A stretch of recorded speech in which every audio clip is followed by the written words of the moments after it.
Meus irmãos, hoje nós vamos iniciar uma nova série de sermões, de exposições bíblicas, conforme já anunciei aí no boletim de hoje, no boletim dominical.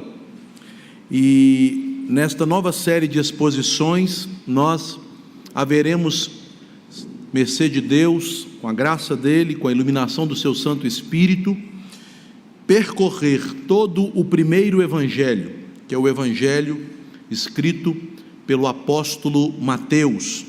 Haveremos de estudar, de expor, de meditar e principalmente de experimentar a pessoa de Jesus Cristo, que nos é revelada em cada um dos capítulos e páginas do bendito, do santo evangelho do nosso Senhor, segundo a narrativa do apóstolo Mateus. Como eu faço de costume, neste primeiro sermão, não haverei de começar expondo ali os primeiros versículos do capítulo 1, mas darei aos irmãos um panorama do livro, do evangelho, para sabermos quais são os assuntos centrais que haveremos de encontrar na nossa meditação sobre a mensagem de Deus na sua santa palavra. Convido os irmãos, portanto, a abrirem o capítulo 9, que já lemos em nossa liturgia, e acompanhem a leitura que farei destes dois versículos, os versículos 16 e 17, que entendo que são um resumo da ideia central deste primeiro evangelho, o evangelho segundo a narrativa de Mateus. Evangelho do nosso Senhor segundo Mateus, capítulo 9, versículos 16 e 17. Diz assim: ninguém põe remendo de pano novo em veste velha, porque o remendo tira parte da veste e fica maior a roupa. Nem se põe vinho novo em odres velhos, ao contrário, rompem-se os odres, derrama-se o vinho e os odres se perdem, mas põe-se vinho novo em odres novos, e ambos se conservam. Meus queridos irmãos, o assunto do evangelho é muito simples e, ao mesmo tempo, extremamente complexo, porque os evangelhos nos falam apenas de uma coisa, ou melhor dizendo, de uma pessoa. Falar de evangelho é falar de Jesus. Os 4 evangelistas são unânimes em dar um mesmo testemunho da verdade, com riqueza de aplicações, com riqueza de detalhes, sempre focalizando, surpreendidos, maravilhados com este homem, com esta figura singular, com esta pessoa incomparável, Jesus Cristo. E por que eu disse de início que é uma mensagem simples e ao mesmo tempo complexa? Porque, queridos, se formos perguntar em nossa nação, no mundo ocidental e até mesmo nas nações não ocidentais deste planeta, praticamente todas as pessoas já ouviram falar do nome Jesus. É um nome conhecido, é um nome propagado, é um nome tão difundido e importante que a história se divide em antes e depois de Jesus Cristo. Contudo, se voltarmos agora nossas lentes para este ambiente menor, para a igreja, que são as pessoas que não apenas já ouviram falar de Jesus, mas que afirmam conhecê-lo, e mais ainda, afirmamos, todos nós crentes, temos um relacionamento vivo com Ele, Ele vive em nós, Ele habita em nosso coração. Quando perguntamos a cristãos quem é Jesus, nós vamos perceber que as descrições às vezes são divergentes e discrepantes. Há quase que um Jesus para cada tipo de pessoas, conforme classes sociais, conforme filosofias, ideologias, pensamentos políticos e assim por diante. A história do mundo ocidental, ela é prolífica em produzir construções e reconstruções de várias imagens de Jesus. E o mais interessante, queridos irmãos, é que a maioria dessas visões que as pessoas têm de Jesus, que ora exagera um dos aspectos do retrato que temos dele no Evangelho, que em outros momentos negligencia verdades essenciais expressas a respeito dele no mesmo Evangelho. Cada uma destas visões, ela de um modo ou de outro, distancia-se do verdadeiro Jesus. Mas qual é o verdadeiro Jesus? Pode soar arrogante falar assim, pois alguém talvez se indague: será que o pastor quer dizer que o verdadeiro Jesus é o Jesus do pastor? De maneira nenhuma, meus irmãos, eu não sou tão presunçoso assim, nem tão arrogante de achar que eu conheço por mim mesmo o verdadeiro Jesus. Na verdade, todos nós temos que ser apresentados diariamente, confrontados constantemente com o verdadeiro Jesus. E o verdadeiro Jesus é o Jesus dos Evangelhos. É aquele que se manifestou diante das testemunhas previamente escolhidas pelo Pai, aqueles homens que foram iluminados pelo Espírito Santo para ver a sua glória e para darem testemunho desta glória às gerações futuras. O verdadeiro Jesus é o Jesus dos Evangelhos. E Deus quis que nós conhecêssemos a sua salvação e o nosso Salvador pelo testemunho eloquente dos 4 evangelhos. Mateus, que foi o primeiro a escrever, segundo a tradição, Marcos e Lucas, que o sucederam, e finalmente o apóstolo João. Os 4 contam-nos a mesma história, da mesma pessoa, Jesus Cristo, que veio ao mundo para morrer pelos nossos pecados e que ressuscitou para que fôssemos redimidos e justificados, feitos filhos de Deus. É a mesma história.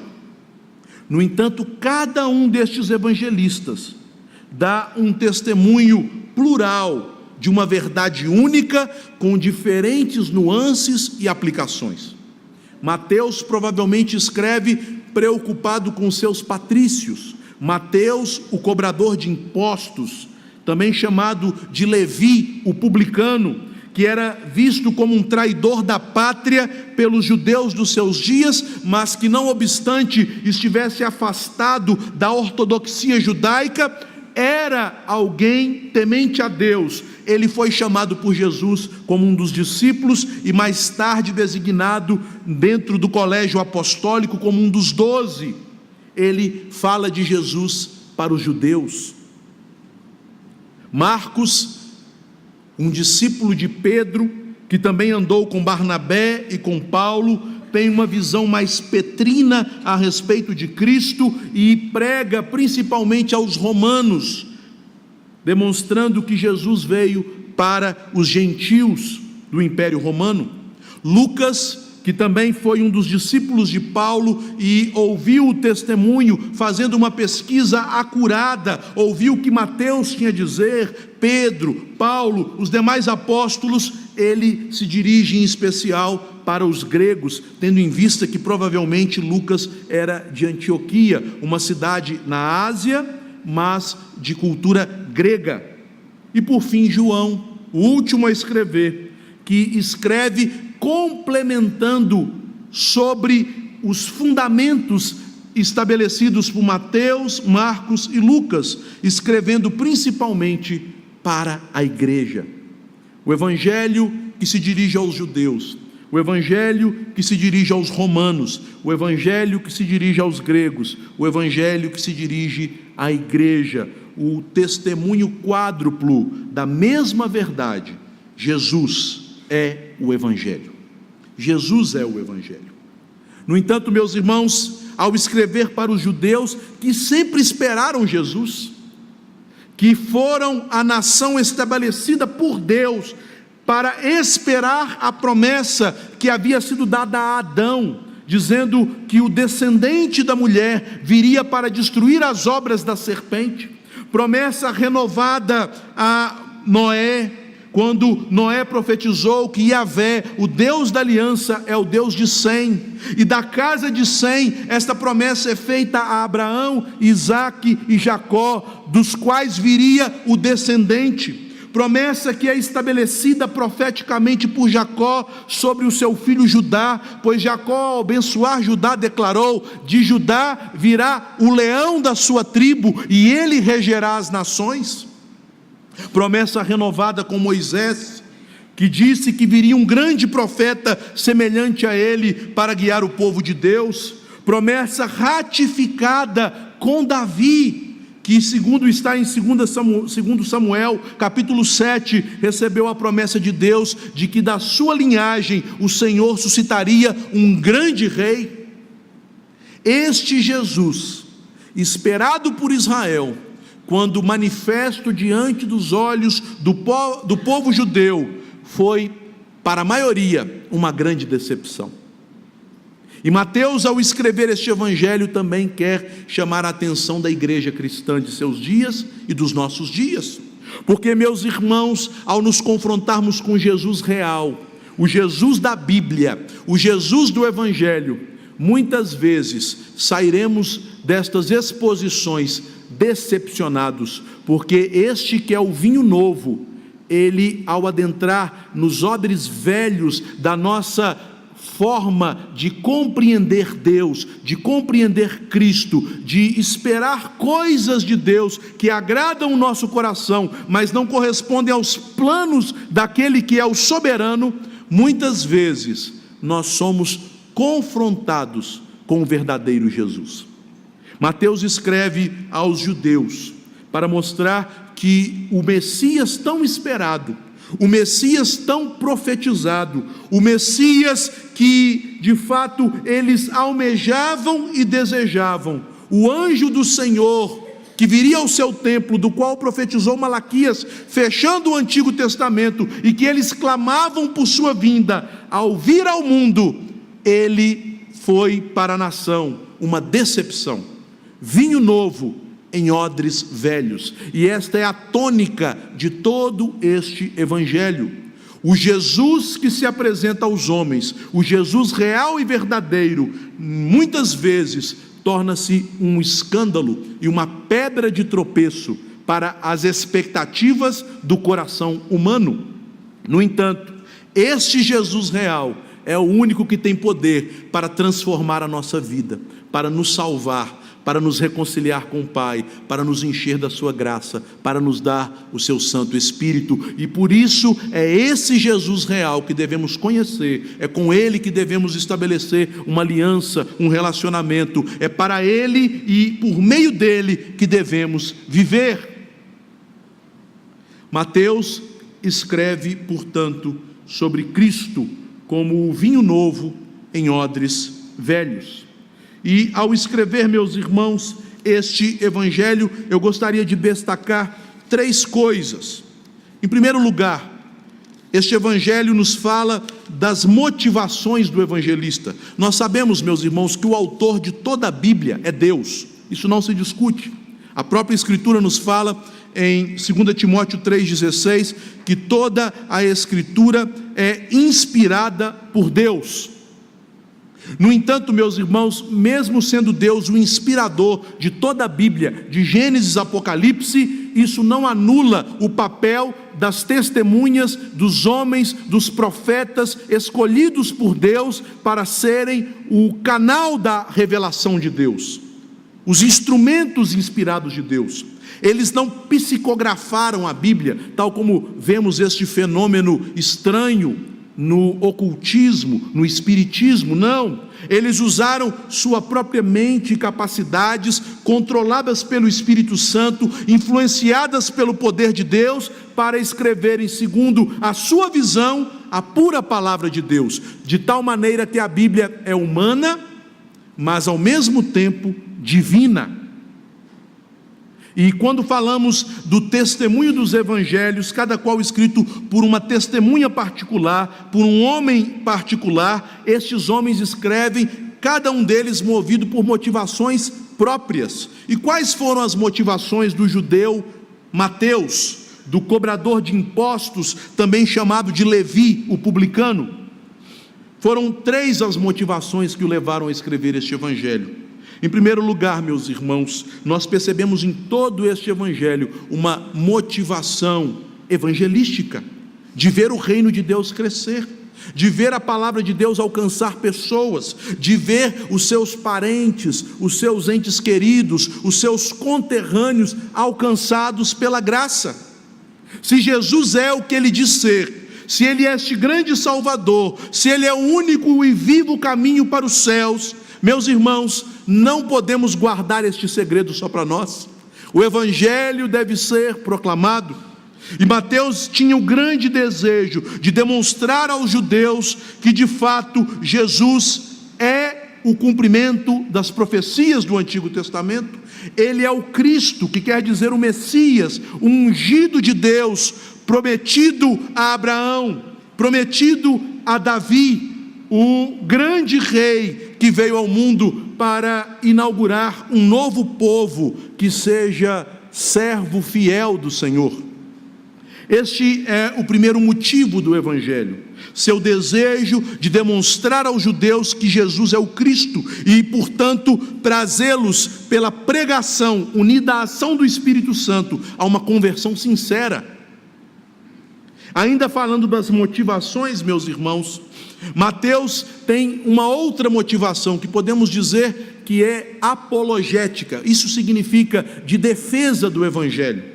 Os judeus argumentavam: se Jesus é o Cristo, se Jesus é o Messias, por que ele foi rejeitado e morto pelo seu povo?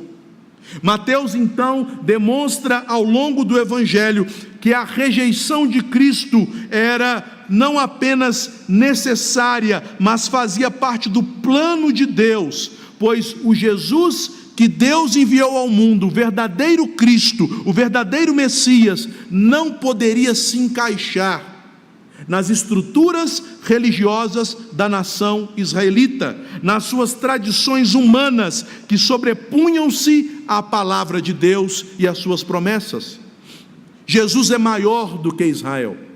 Em outras palavras, Jesus está acima do judaísmo. Mateus escreve também com esta motivação, de mostrar que não podemos usar como argumento a rejeição de Cristo pelos judeus para não aceitá-lo. Pelo contrário, a rejeição de Cristo por parte dos judeus é um argumento ainda mais favorável para aceitarmos a Jesus, porque isto também fazia parte do plano de Deus e das suas profecias.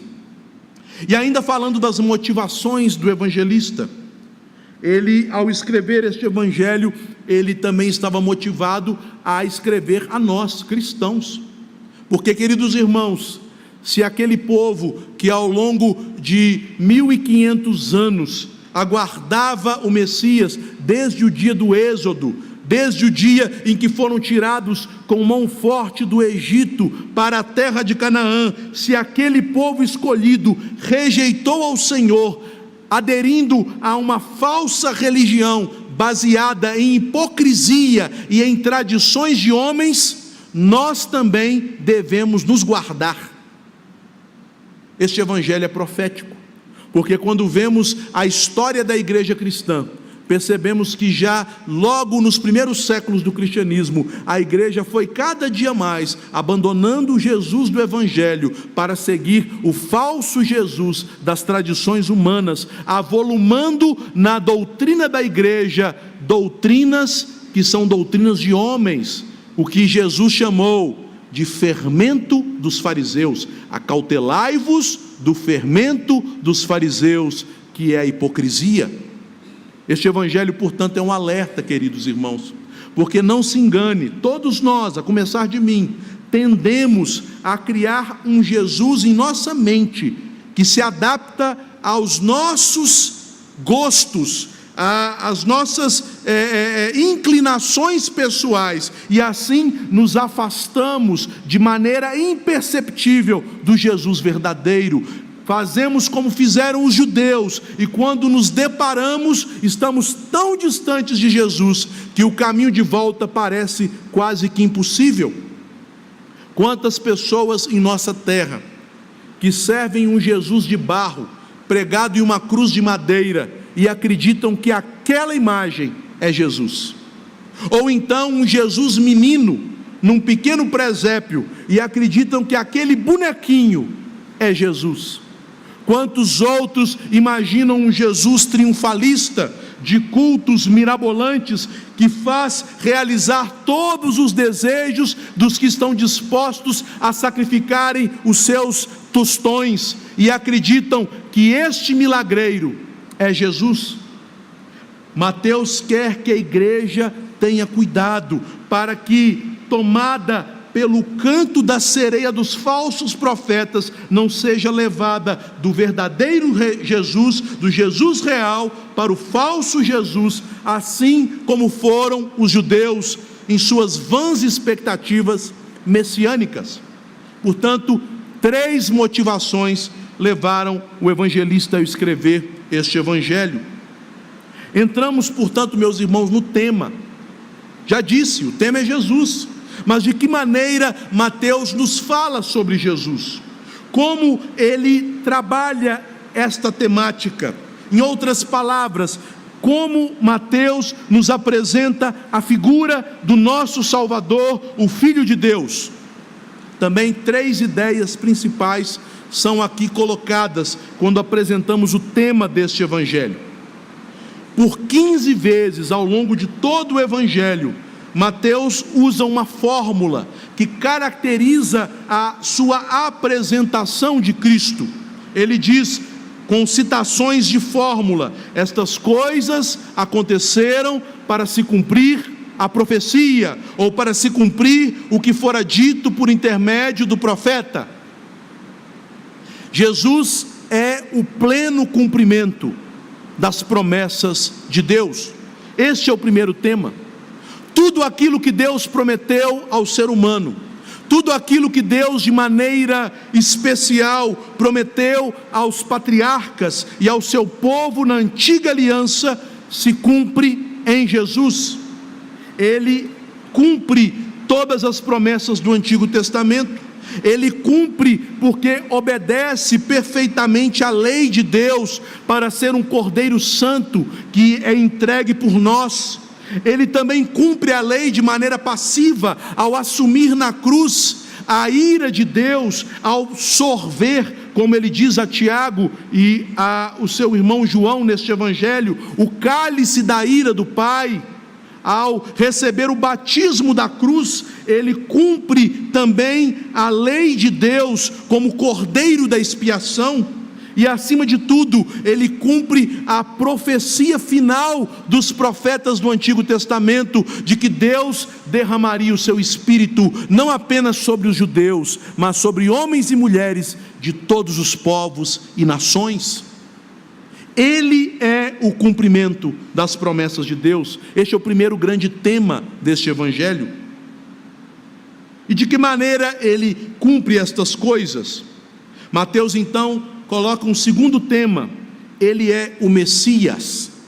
A palavra Messias, que é uma palavra de origem hebraica, Hamashia, ou Messias, cuja tradução para o grego é a palavra Christos.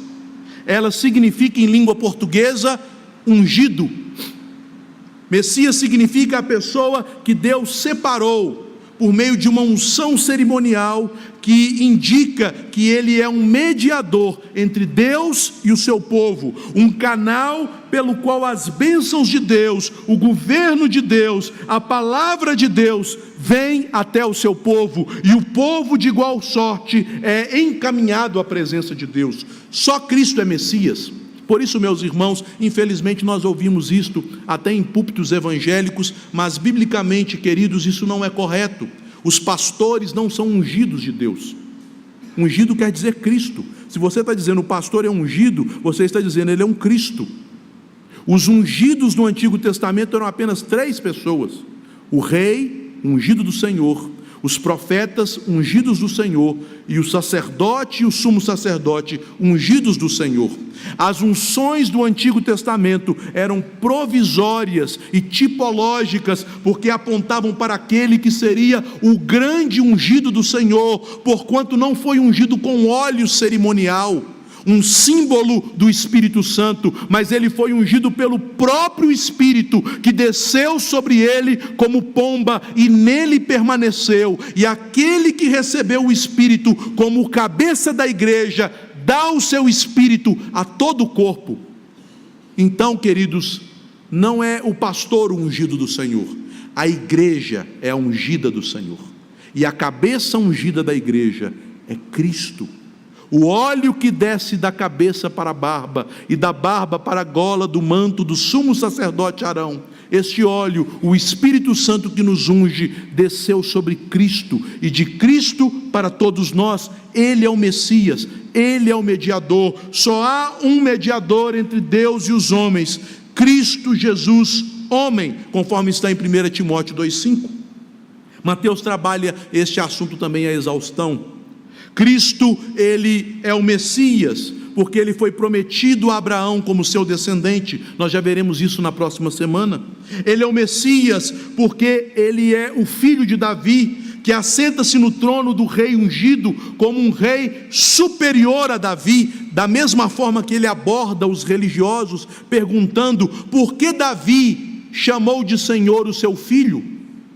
Se o Messias é chamado por Davi de Senhor, quer dizer que o filho de Davi é superior ao seu pai? Demonstrando que ele está acima de Davi como o grande ungido. Também aqui é mencionado neste evangelho a figura de Moisés, e Cristo é o grande profeta superior a Moisés, e a figura de Elias, que juntamente com Moisés aparecem diante de Cristo no monte da transfiguração, demonstrando que ele é superior aos profetas, incluindo o profeta Elias. Ele é o único mediador, o único caminho, o único que pode nos levar a Deus e que pode trazer Deus a nós. Ele é o único ungido, ele é o Messias. E finalmente o último tema, este que é o rei, sacerdote e profeta, o Messias, o que ele veio fazer? E Mateus então nos fala da grande obra realizada por este Messias. Ele inaugurou o reino dos céus. É interessante notar, meus irmãos, que, se não me engano, apenas por 2 vezes neste evangelho Mateus usa a expressão reino de Deus. Na maioria das vezes ele prefere usar a expressão reino dos céus. Mas não se preocupe, são expressões sinonímicas, significam a mesma coisa. Mateus, por estar escrevendo aos judeus, prefere falar do lugar da habitação de Deus, ao invés de falar o nome Deus, já que os judeus evitavam usar o nome de Deus em suas conversas triviais.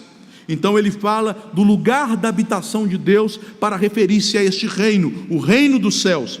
E o que significa o reino dos céus? Meus irmãos, nós sabemos que Deus nunca deixou de reinar sobre os céus e sobre a terra.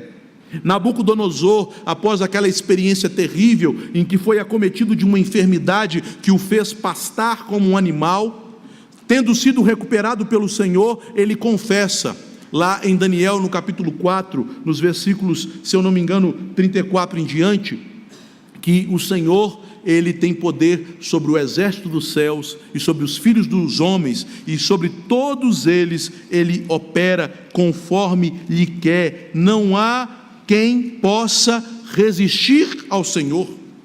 Salomão, em Provérbios 21, diz que o coração do rei está nas mãos de Deus, e como ribeiros de água, Deus o inclina para onde quer.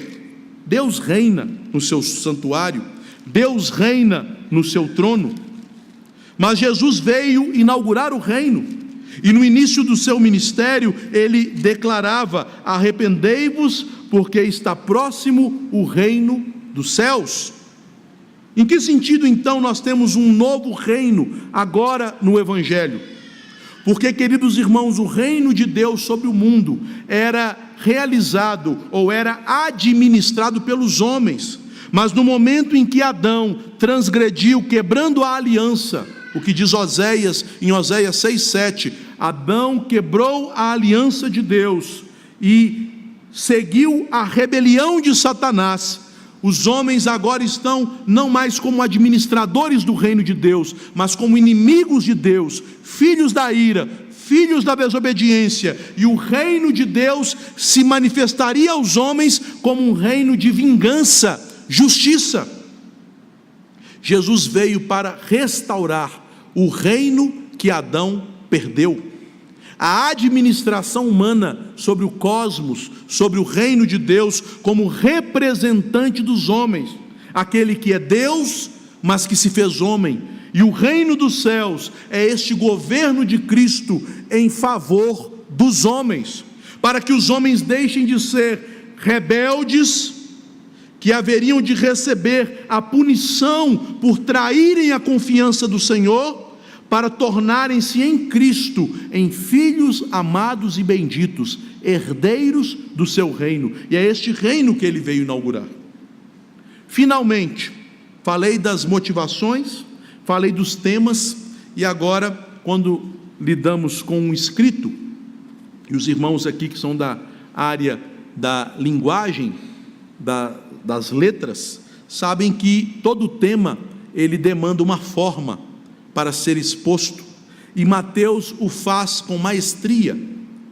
Mateus expõe estes temas do cumprimento do Antigo Testamento, de Cristo como Messias e o ungido de Deus, do reino dos céus que é inaugurado, numa estrutura maravilhosa, que entrelaça estes temas, e numa crescente em espiral, estes temas vão sendo colocados diante de nós, e cada vez de forma mais clara, vamos percebendo quem é Jesus e o que ele veio realizar.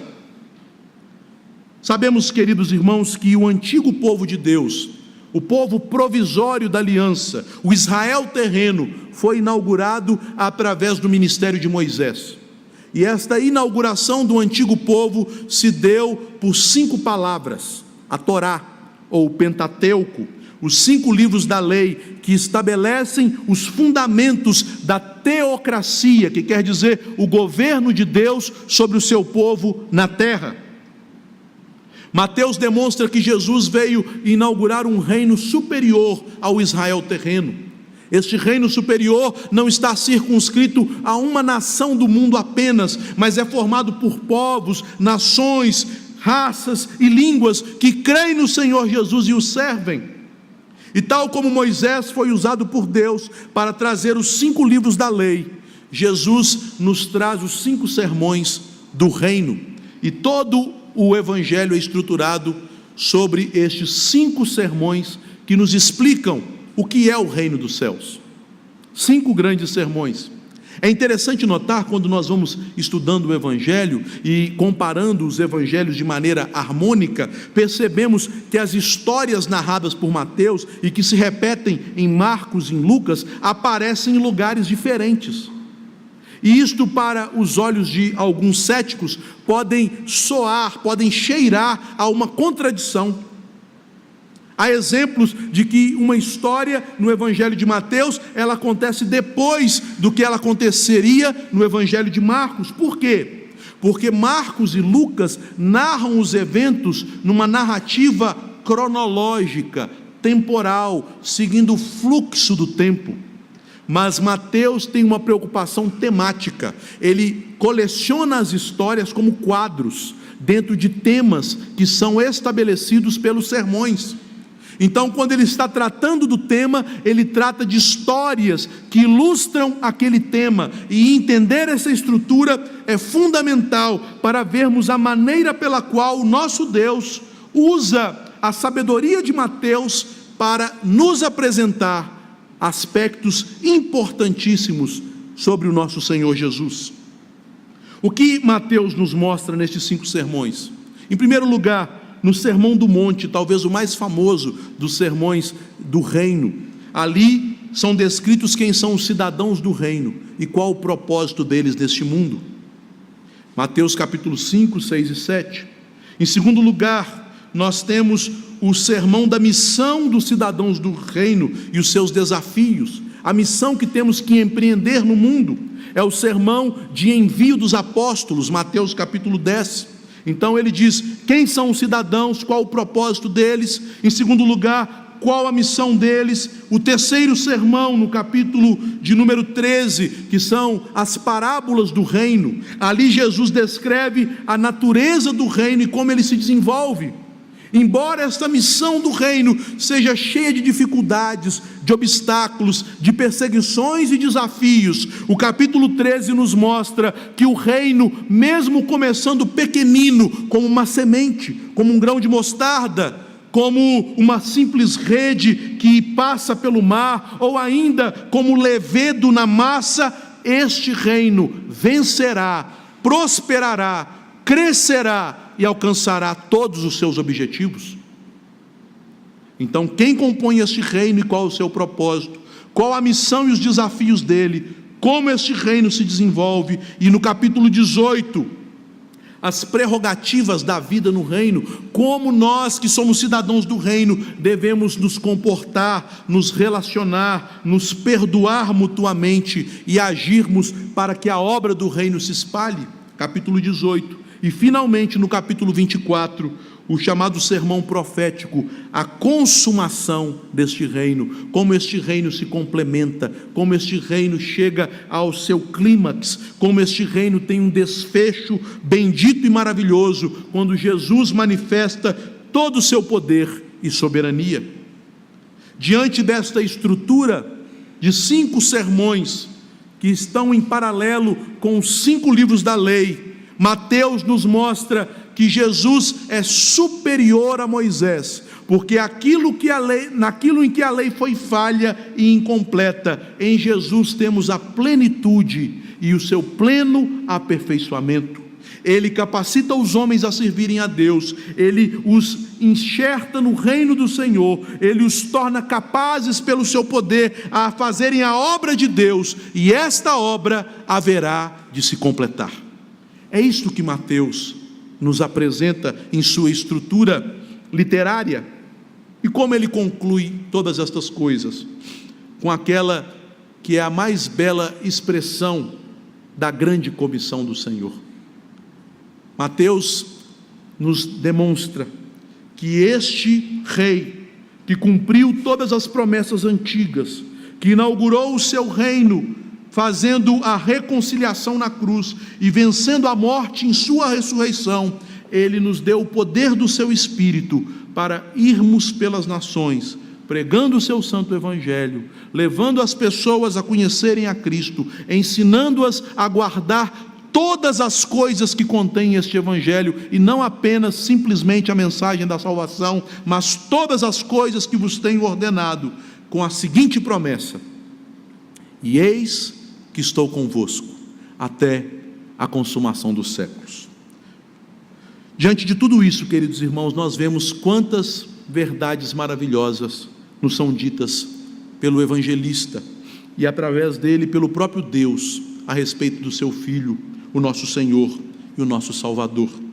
E a partir dessa semana, a cada semana, mais verdades, mais gotas desta sabedoria eterna vão ser derramadas e destiladas sobre o povo de Deus na exposição e na apresentação do Santo Evangelho. Ali nós vamos ver quem é Jesus, este vinho novo. E muitas vezes, meus irmãos, se preparem, este vinho novo vai romper com odres velhos em sua vida, mas não se preocupe, porque quando Ele o faz para o nosso bem, para nos transformar, para quebrar nossos paradigmas humanos, para transformar nossa mentalidade, nossos preconceitos, nossos pressupostos, de maneira que possamos, pelo Espírito Santo de Deus, tendo os olhos do nosso coração iluminados, contemplar o nosso Salvador, Jesus. Não queremos falar aqui de teorias, queremos falar aqui daquele que está vivo, e em cada uma das páginas do Evangelho, nós nos transportaremos para a presença do Senhor Jesus. daquele que vive e reina nos céus e daquele que está com cada um de nós, todos os dias, até a consumação dos séculos. Que Deus abençoe a sua igreja.